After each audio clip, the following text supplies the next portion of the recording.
ಧನುರಾಶಿಯವರ ಮೇ ತಿಂಗಳ ಮಾಸ ಭವಿಷ್ಯದಲ್ಲಿ ಎಚ್ಚರಿಕೆಗಳ ವಿಡಿಯೋಗೆ ಪ್ರತಿಯೊಬ್ಬ ಧನುರಾಶಿಯವರಿಗೆ ಆತ್ಮೀಯವಾದಂತಹ ಸ್ವಾಗತ ಹಾಗೂ ವಿಠಲ್ ಭಟ್ ಮಾಡುವಂತಹ ನಮಸ್ಕಾರ. ವೀಕ್ಷಕರೇ, ಧನುರಾಶಿಯವರಿಗೆ ಮೇ ತಿಂಗಳಲ್ಲಿ ಏನೇನು ಒಳ್ಳೆಯದಾಗಲಿದೆ ಅನ್ನುವಂಥದ್ದನ್ನು ನಾನು ಆಲ್ರೆಡಿ ವಿಡಿಯೋ ಮಾಡಿ ಅಪ್ಲೋಡ್ ಮಾಡಿದ್ದೇನೆ. ನೋಡಿಲ್ಲ ಅಂದರೆ ದಯವಿಟ್ಟು ಚಾನಲ್ ನೋಡಿ, ಈ ವಿಡಿಯೋನ ನೋಡಿ.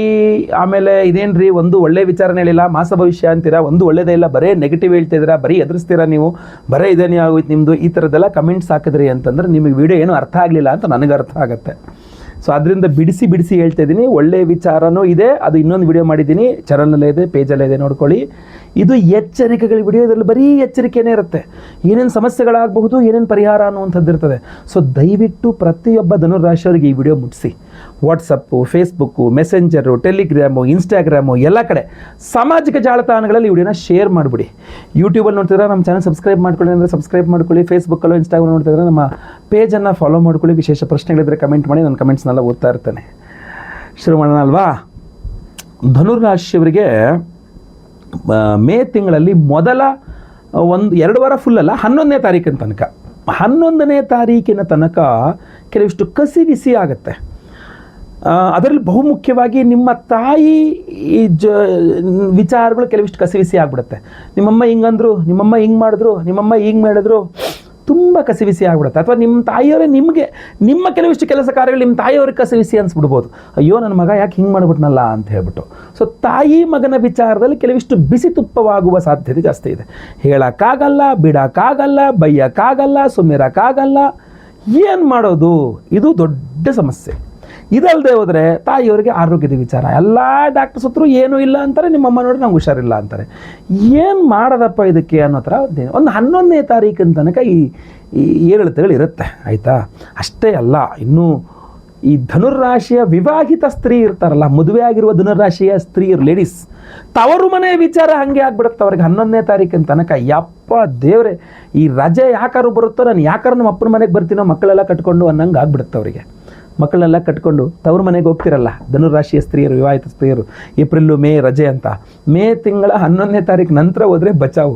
ಅದಕ್ಕಿಂತ ಮುಂಚೆ ಹೋದ್ರಿ ಅಂದರೆ ನಿಮ್ಮ ಮಕ್ಕಳ ವಿಚಾರದಲ್ಲಿ ನಿಮಗೆ ಅವಮಾನ ಮಾಡೋದು, ನಿನ್ನ ಮಗ ನಿನಗೆ, ನಿನ್ನ ಮಗಳೇನು ಹಿಂಗೆ, ನೀನು ಯಾಕೆ ಹಿಂಗೆ, ನಿನ್ನ ಗಂಡ ಹಂಗೆ ಹಿಂಗೆ ಹಂಗೆ ಹಂಗು ಇದು ನಿಮ್ಗೊಂಥರ ತುತ್ತು ಊಟ ಕೂಡ ನೆಮ್ಮದಿಯಾಗಿ ಮಾಡೋಕ್ಕೊಡಲ್ಲ. ನಮ್ಮ ಅಲ್ಲಂತೂ ಹಂಗೆ, ಇಲ್ಲೂ ಹಿಂಗೇನಾ, ನಾನು ಆಯ್ತು ನನ್ನ ಮನೆಗೆ ಹೊರಟೋಗ್ಬಿಡ್ತೀನಿ, ಬರೋ ನನಗೆ ವಾಪಸ್ ಮನೆಗೆ ಹೋಗೋಣ ಅನ್ನೋ ಥರದ ಸಿಚುವೇಶನ್ಗಳು ಕ್ರಿಯೇಟ್ ಆಗುತ್ತೆ. ಖಂಡಿತವಾಗಿ ನೋಡ್ಕೊಳ್ಳಿ, ಇದನ್ನು ಆಯ್ತಲ್ವಾ? ಇದನ್ನು ಸ್ವಲ್ಪ ನೀವು ಸುಧಾರಿಸ್ಬೇಕಾಗತ್ತೆ, ಏನೂ ಮಾಡೋಕ್ಕಾಗಲ್ಲ, ಆಯಿತಾ?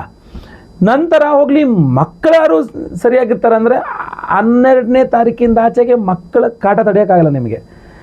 ನಿಮ್ಮ ಮಕ್ಕಳು ಚಿಕ್ಕ ಮಕ್ಕಳಾಗಲಿ ದೊಡ್ಡ ಮಕ್ಕಳಾಗಿರಲಿ, ಸ್ಕೂಲು ಕಾಲೇಜಿನ ಹೋಗುವ ಚಿಕ್ಕ ಮಕ್ಕಳಾಗಿರಲಿ, ಅಲ್ಲೇನೋ ಸಮಸ್ಯೆ ಅಂತ ಮನೆಗೆ ಕರ್ಕೊಂಬಂದೆ ಅಂತ ಮನೇಲೂ ಒಂಥರ ಯಪ್ಪ ನೀನು ಮೊದಲು ಯಾವಾಗ ಸ್ಕೂಲ್ ಸ್ಟಾರ್ಟ್ ಆಗುತ್ತೆ, ಯಾವಾಗ ಓಡಿಸ್ತೀನಿ ಇವ್ರು ನಾನು ಅನ್ನಂಗೆ ಮಾಡಿಬಿಡ್ತಾರೆ.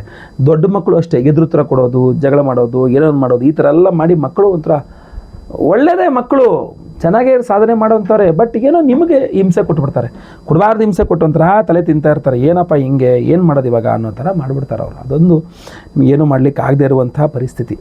ಇನ್ನು ಸಾಲಗಳ ವಿಚಾರ, ನಿಮಗೆ ಸಾಲ ಕೊಡ್ತೀವಿ ಏನು ನೀವು ಕೇಳಿದಾಗಿಲ್ಲ, ಈಗೆಲ್ಲರೂ ಸಾಲ ಕೊಡ್ತೀವಿ ಅಂತ ಶುರು ಮಾಡ್ಕೊಂಡ್ಬಿಡ್ತಾರೆ. ತಗೊಂಡ್ರಿ ಅನ್ಕೊಳ್ಳಿ, ಮೈಕೈಗೆಲ್ಲ ಸಾಲ ಆಗ್ಬಿಡುತ್ತೆ, ನೆನ್ಪಿಟ್ಕೊಳ್ಳಿ. ಅಡಿಗೆಯಿಂದ ಮುಡಿಯೋ ತನಕ ಸಾಲಗಾರರ ಆಗ್ಬಿಡ್ತೀರ ನೀವು. ಹೋಗ್ಲಿ, ಬಂದು ದುಡ್ಡಾರು ಉಪಯೋಗಕ್ಕೆ ಬರುತ್ತಾ, ಅನಾವಶ್ಯಕ ವಿಚಾರಗಳು ಖರ್ಚಾಗ್ಬಿಡುತ್ತೆ. ಇಷ್ಟೆಲ್ಲ ಕಷ್ಟಪಟ್ಟು ತಗೊಂಡು ಸಾಲ ವೇಸ್ಟ್ ಆಗಿಬಿಡುತ್ತೆ ದುಡ್ಡು ಅಂತ. ಸೊ ಆದ್ದರಿಂದ ಅನಾವಶ್ಯಕ ವಿಚಾರಗಳ ಮೇಲೆ ದುಡ್ಡು ಖರ್ಚಾಗ್ಬಿಡುತ್ತೆ. ಸೊ ಅದ್ರ ಬಗ್ಗೆ ಗಮನಿಸಬೇಕು ನೀವು. ಪ್ರಯಾಣ ಮಾಡ್ತೀರಾ, ದೂರ ಪ್ರಯಾಣಗಳು ಮಾಡ್ತೀರಾ, ತಿರುಗಾಡ್ತೀರಾ, ಅದೆಲ್ಲ ಓಕೆ. ಸಾಲ ಮಾಡ್ಕೊಂಡು ತಿರುಗಾಡ್ರ ಪ್ರಯೋಜನ ಏನು ಬಂತು, ಅದ್ರ ಬಗ್ಗೆ ಗಮನಿಸ್ಬೇಕು ನೀವು. ಆಮೇಲೆ ಶೋಕಿ ಅಂತಾರಲ್ಲ, ಧನುರಾಶಿಯರು ಯಾವತ್ತೂ ಶೋಕಿ ಮಾಡೋವಂಥ ವ್ಯಕ್ತಿಗಳಲ್ಲ. ಈ ಹಣೆ ಬರಕ್ಕೆ ಈ ಮೇ ತಿಂಗಳಲ್ಲಿ, ಅದು 14ನೇ ತಾರೀಕಿನ ನಂತರ ಇಲ್ದಿರೋ ಶೋಕಿಗಳೆಲ್ಲ ಶುರುವಾಗ್ಬಿಡ್ತವೆ. 10 ತಾರೀಕೆ ನಿಮ್ಗೆ ಆಮೇಲೆ ಅನಿಸುತ್ತೆ, ನಾನು ಯಾಕೆ ಹಿಂಗಾದೆ, ಚೆನ್ನಾಗಿದ್ದಲ್ಲ ನಾನು, ಅಥವಾ ಬೇರೆಯವ್ರು ಹೇಳ್ತಾರೆ ನೀನು ಯಾವಾಗಿಂದ ಹಿಂಗಾಗೋದೆ ಅಂತ ಹೇಳಲ್ಲ. ನಿಮಗೆ ಅದೇ ದೊಡ್ಡ ಟೆನ್ಷನ್ ಆಗ್ಬಿಡುತ್ತೆ, ಏನಪ್ಪ ಇದು ಹಿಂಗಾಗೋಯ್ತಲ್ಲ ಅಂತ. ತಂದೆಯವ್ರ ಜೊತೆಗೂ ಜಗಳ ಮನಸ್ತಾಪಗಳಿದೆ, ಅಥವಾ ಪಿತ್ರಾರ್ಜಿತ ಆಸ್ತಿ ವಿಚಾರಕ್ಕೂ ಸ್ವಲ್ಪ ಕಿತ್ತಾಟಗಳಿದೆ. ಮೋಸ್ಟ್ ಪ್ರಾಬಬಲಿ 12-13ನೇ ತಾರೀಕು ನಂತರ ಸ್ವಲ್ಪ ಸಾಲ್ವ್ ಆಗ್ಬೋದು. ದುಡ್ಡು ಕೊಡಲ್ಲ ಭೂಮಿ ಕೊಡ್ತೀವಿ ಅಂತನೋ, ಭೂಮಿ ಕೊಡಲ್ಲ ದುಡ್ಡು ಕೊಡ್ತೀವಿ ಅಂತನೋ, ಏನೋ ಒಂದು ಸೆಟ್ಲ್ಮೆಂಟಿಗೆ ಬರ್ಬೋದು. ಬಟ್ ಸ್ವಲ್ಪ ಲೇಟ್ ಆಗುತ್ತೆ, ಅದು ಆ ವಿಚಾರ ಸ್ವಲ್ಪ ಲೇಟ್ ಆಗುತ್ತೆ. ಆಯ್ತಲ್ವಾ.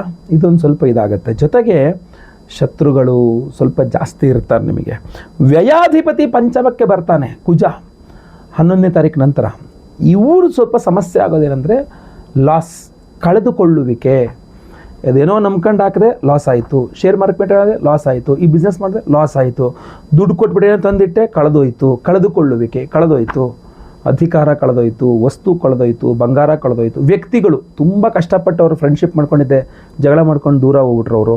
ಆ ಹೋದವ್ರು ವಾಪಸ್ ಬರ್ತಾರಾ, ವಾಪಸ್ ಬರಬೇಕಂದ್ರೆ ಏನು ಮಾಡಬೇಕು, ಕಳೆದೋಗಿದ್ದು ಮರಳಿ ಪಡಿಬೇಕಂದ್ರೆ ಏನು ಮಾಡಬೇಕು, ಇದೇ ಟೆನ್ಷನ್ ಇರ್ತದೆ ಧನುರಾಶಿಯವರಿಗೆ. ಬಟ್ ಈ ಕಳೆದುಕೊಂಡದ್ದನ್ನು ವಾಪಸ್ ಮರಳಿ ಪಡೀಲಿಕ್ಕಾಗಿರಬಹುದು, ಅಥವಾ ಎಲ್ಲರನ್ನೂ ನಿಮ್ಮ ಹತ್ರ ಚೆನ್ನಾಗಿ ಆಕರ್ಷಣೆ ಮಾಡ್ಕೊಂಡು ಚೆನ್ನಾಗಿ ನಿಮ್ಮ ಹತ್ರ ಇಟ್ಕೊಳ್ಳೋಕ್ಕಾಗಿರ್ಬೋದು, ನಾವು ವಿಶೇಷವಾದ ಪರಿಹಾರವನ್ನು ಮಾಡ್ತಾ ಇದ್ದೇವೆ.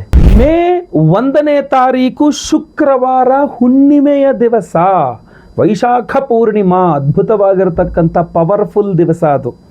ಅವತ್ತಿನ ದಿವಸ ನಮ್ಮ ಯಾಗಶಾಲೆಯಲ್ಲಿ ನಿಮಗೋಸ್ಕರ ಎಲ್ಲರನ್ನೂ ನೀವು ನಿಮ್ಮತ್ತ ಆಕರ್ಷಿಸಬೇಕು. ತ್ರೈಲೋಕ್ಯ ಮೋಹನಕರ ಮಹಾಗಣಪತಿ ಹೋಮವನ್ನು ಮಾಡ್ತಾ ಇದ್ದೇವೆ.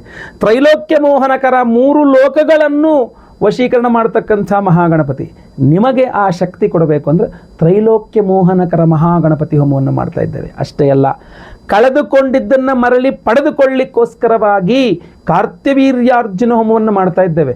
ಕಾರ್ತ್ಯವೀರ್ಯಾರ್ಜುನೋ ನಾಮ ರಾಜಾಬಾಹು ಸಹಸ್ರವಾನ್ ತಸ್ಯ ಸ್ಮರಣ ಮಾತ್ರೇಣ ಹೃತಂ ನಷ್ಟಂಚ ಲಭ್ಯತೆ. ಕಳೆದುಕೊಂಡಿದ್ದಿರಬಹುದು, ಲಾಸ್ ಮಾಡ್ಕೊಂಡಿದ್ದಿರಬಹುದು, ಪುನಃ ಲಭ್ಯತೆ. ಕದ್ದುಕೊಂಡು ಹೋಗಿದ್ದು ಕೂಡ ವಾಪಸ್ ಬಂದ್ಬಿಡುತ್ತೆ ನಿಮಗೆ ಅಂತ ಕಾರ್ತ್ಯವೀರ್ಯಾರ್ಜುನ ಹೋಮ ಅಂತೀವಿ ಅದನ್ನು. ಸೊ ಆ ಕಾರ್ತ್ಯವೀರ್ಯಾರ್ಜುನ ಹೋಮ, ಆಮೇಲೆ ತ್ರೈಲೋಕ್ಯ ಮೋಹನಕರ ಗಣಪತಿ ಹೋಮ. ಯಾಕೆಂದರೆ ಬಹಳಷ್ಟು ಜನ ಇದು ಎಂಥ ಅದ್ಭುತವಾದ ರಿಸಲ್ಟ್ ಕೊಟ್ಟಿರ್ತಕ್ಕಂಥ ಹೋಮ ಅಂತಂದರೆ, ಈ ಹೋಮಗಳನ್ನ ಮಾಡಿದ ಮೇಲೆ ಟ್ರೈನು ಬಸ್ಗಳು ಹತ್ಕೊಂಡು ದೂರ ಬೇರೆ ಬೇರೆ, ನಾನಿರೋದು ಬೆಂಗಳೂರು ನೆಲಮಂಗಲ, ದೂರ ಊರುಗಳಿಂದ ನನಗೆ ಟ್ರೈನ್ ಹತ್ಕೊಂಡು ಬಸ್ ಹತ್ಕೊಂಡು ಬಂದು ನನಗೆ ಧನ್ಯವಾದ ಥ್ಯಾಂಕ್ಸ್ ಹೇಳ್ಬಿಟ್ಟು ಹೋದವರೆಲ್ಲ ಇದ್ದಾರೆ.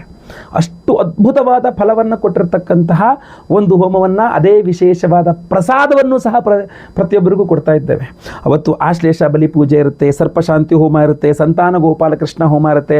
ಸಂತಾನದವರಿಗೆ ಸಂತಾನ ಆಗಬೇಕು, ಸಂತಾನದವರಿಗೆ ಸಂತಾನದ ವಿಚಾರದಲ್ಲಿ ಅನುಕೂಲವಾಗಬೇಕು, ಮಕ್ಕಳ ವಿಚಾರದಲ್ಲಿ ಆಲ್ರೆಡಿ ನಾನು ಭವಿಷ್ಯದಲ್ಲಿ ಹೇಳಿದ್ದೇನೆ, ಮಕ್ಕಳ ವಿಚಾರದಲ್ಲಿ ಅದು ಅನುಕೂಲವಾಗಬೇಕು, ಒಳ್ಳೆಯದಾಗಬೇಕು ಅನ್ನುವ ಕಾರಣಕ್ಕೆ, ಗುರುದೋಷ ಇರೋವರಿಗೆ ಪರಿಹಾರವಾಗಿ ಗುರುಬಲ ಸಿಗಬೇಕು ಅಂತ ಗುರು ಶಾಂತಿ ಹೋಮ, ಅಷ್ಟಮ ಶನಿ, ಪಂಚಮ ಶನಿ, ಅರ್ಧಾಷ್ಟಮ ಶನಿ, 7.5 ಇತ್ಯಾದಿಗಳ ಪರಿಹಾರಕ್ಕೋಸ್ಕರ ಶನಿ ಶಾಂತಿ ಹೋಮ, ನವಗ್ರಹ ಶಾಂತಿ ಹೋಮಗಳಿರುತ್ತೆ. ಆದರೆ ಅದೆಲ್ಲದರಲ್ಲೂ ವಿಶೇಷವಾಗಿ ಅಭಿಮಂತ್ರಿತ ಈ ತ್ರಿಶಕ್ತಿ ಉಂಗುರ ಇರುತ್ತೆ.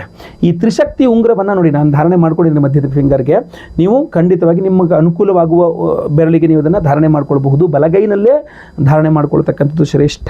ಈ ಉಂಗುರವನ್ನು ಸರಿಯಾಗಿ ನೀವು ಗಮನಿಸಬೇಕು. ಇದರಲ್ಲಿ 3 ವಿಶೇಷವಾದ ದ್ರವ್ಯಗಳಿದೆ. ಅದರಲ್ಲಿ ಮೊಟ್ಟ ಮೊದಲನೆಯದು ಶಂಖು. ಶಂಖ ನಿಮಗೆ ತ್ರೈಲೋಕ್ಯ ಮೋಹನಕರ ಗಣಪತಿ ಹೋಮದಲ್ಲಿ ಅಭಿಮಂತ್ರಿತ ಶಂಖ ಅದರಲ್ಲಿರುತ್ತಲ್ಲ, ಆ ಮಿನಿಯೇಚರ್ ಚಿಕ್ಕ ಶಂಖ, ಅದು ನಿಮಗೆ ಅದ್ಭುತವಾದಂತಹ ಕೆಲಸವನ್ನು ಮಾಡುತ್ತೆ. ಅದು ನಿಮ್ಮಲ್ಲಿ ಚೈತನ್ಯ, ಕಾಂತಿ ವೃದ್ಧಿ ಮಾಡುತ್ತೆ ಅದ್ಭುತವಾಗಿ. ನಿಮ್ಮ ವಾಯ್ಸ್ ಎಲ್ಲರಿಗೂ ರೀಚ್ ಆಗೋ ಥರ ಮಾಡುತ್ತೆ ಆ ಶಂಖ. ಆ ಅದ್ಭುತ ಶಕ್ತಿ ಅದರಲ್ಲಿದೆ. ಅದ್ರ ಜೊತೆಗೆ ಎರಡನೆಯದಾಗಿ ರುದ್ರಾಕ್ಷಿ. ಈ ತುಂಬ ಚಿಕ್ಕದಾದಂಥ ಒಂದು ರುದ್ರಾಕ್ಷಿ ಇದೆ ಅದರಲ್ಲಿ.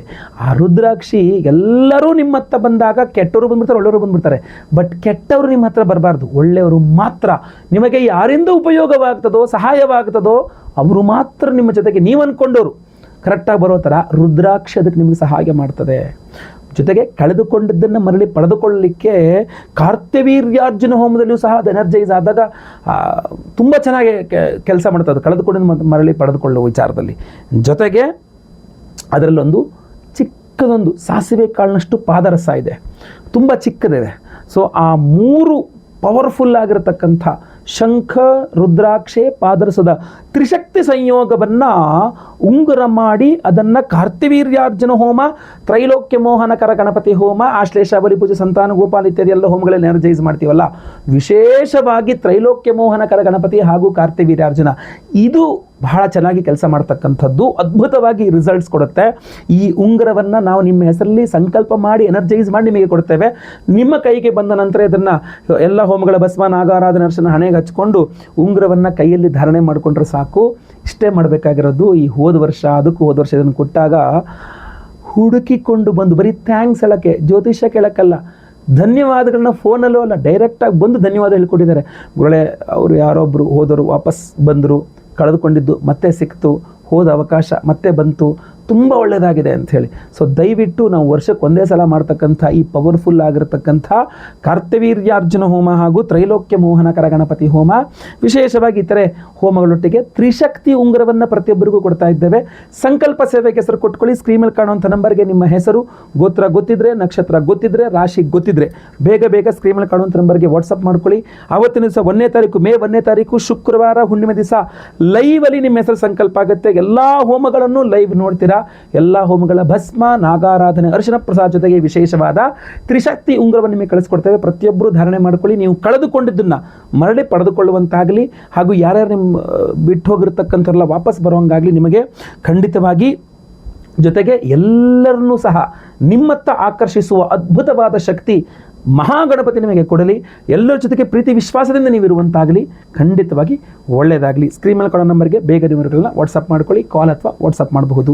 ವಿಡಿಯೋ ಇಷ್ಟ ಆದರೆ ದಯವಿಟ್ಟು ಲೈಕ್ ಮಾಡ್ಲಿಕ್ಕೆ ಮರಿಬೇಡಿ. WhatsApp, Facebook, messenger, Telegram, Instagram ಎಲ್ಲ ಕಡೆ ಸಾಮಾಜಿಕ ಜಾಲತಾಣಗಳಲ್ಲಿ ವಿಡಿಯೋನ ಶೇರ್ ಮಾಡ್ಲಿಕ್ಕೆ ಮರಿಬೇಡಿ. ನೀವಿನ್ನೂ ಸಬ್ಸ್ಕ್ರೈಬ್ ಮಾಡ್ಕೊಂಡಿಲ್ಲ ಅಂದರೆ ದಯವಿಟ್ಟು ಕೆಳಗಡೆ ಸಬ್ಸ್ಕ್ರೈಬ್ ಅಂತ ಬಟನ್ ಅಂತೆ ಸಬ್ಸ್ಕ್ರೈಬ್ ಮಾಡಿಕೊಂಡು ಬೆಲ್ ಬಟನ್ ಹೊತ್ಕೊಂಡು ಆಲ್ ಅಂತ ಮಾಡ್ಲಿಕ್ಕೆ ದಯವಿಟ್ಟು ಮರಿಬೇಡಿ.